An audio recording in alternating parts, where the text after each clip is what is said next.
another week, and I get to criticize the CFP rankings again. There are 9 teams that the CFP committee seems to have evaluated reasonably. Number 1, Oregon. Number 2, Ohio State. Number 5, Indiana. Number 9, Miami. Number 11, Ole Miss.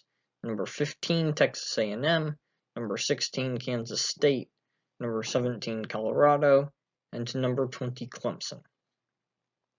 This is a pretty low number, only 9 of the 25. As for the others, yeah, there are a lot of problems. Starting with number 3, Texas here.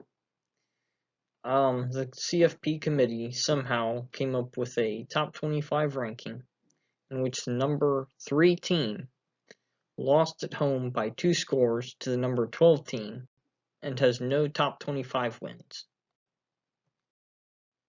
Penn State is in a similar situation to Texas.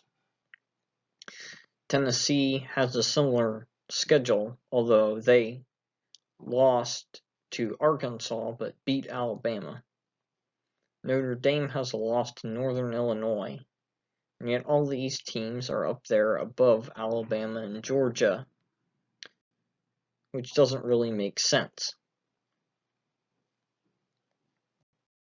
Number 13, Boise State is overrated. Number 14, SMU is underrated. Number 18, Washington State is overrated. Number 19, Louisville is underrated. South Carolina at 21 and LSU at 22, I didn't know that they would even include them, so at least they did that, but they are still underrated. And then the back end, Missouri, Army, and Tulane should not be ranked. Taking a look here at some teams in the Big 12, as well as 2 ACC teams, SMU and Pittsburgh, who've each played 2 Big 12 teams. They're not getting very favorable rankings compared to teams from some Group of 5 conferences, specifically the Mountain West and the American, as well as Washington State in the Pac-12, which is basically an extension of the Mountain West now. So taking a look at this, is the Big 12 really not better than those conferences? No. You look at the results, the Big 12 is 10-3 against the American, the Mountain West, and the Pac-12.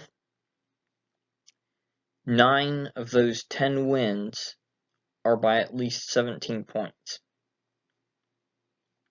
And this includes some wins by Big 12 teams having very disappointing seasons. Oklahoma State, for example, who has won no conference games in the Big 12, played a road game against Tulsa from the American Conference, and they won 45-10.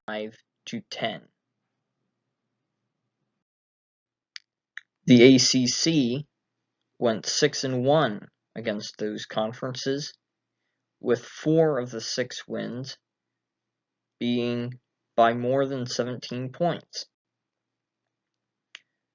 How are these teams treated comparably with the massive gap that exists between their conferences?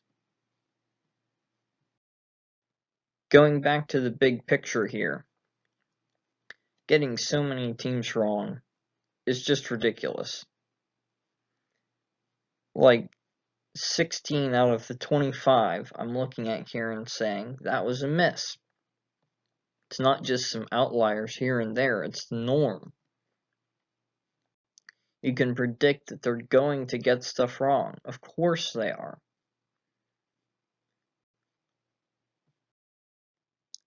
Like, even the stuff they're getting right you have to wonder if it's just by luck. It kind of seems like they're just lucking into getting some teams about right because they have some convergence of biases that cancel out. Well, of course, I'll be back next week, given all that, to complain about the rankings once again, because predictably they will have problems. Bye.